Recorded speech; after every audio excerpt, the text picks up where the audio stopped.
إذا إنجاز جديد لجوجيتسو الإمارات، هذه المرة مع أحمد السهيل بن هويدن الكتبي. التفاصيل مع منصور البلوشي. إليك منصور.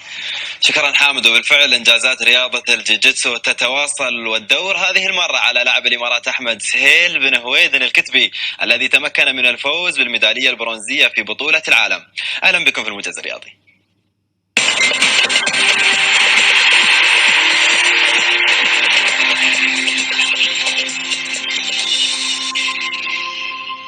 إنجاز جديد يحققه لاعب الإمارات أحمد سهيل بن هويدن الكتبي في رياضة الجوجيتسو، وتمكن أحمد من الفوز بالميدالية البرونزية في بطولة العالم للجوجيتسو بدون بدلة فئة الحزام البنفسجي للوزن الخفيف أساتذة، والتي تقام منافساتها في مدينة لوس أنجلوس بولاية كاليفورنيا بمشاركة أكثر من 1000 لاعب ولاعبة في جميع الفئات تحت إشراف وتنظيم الاتحاد الدولي للعبة.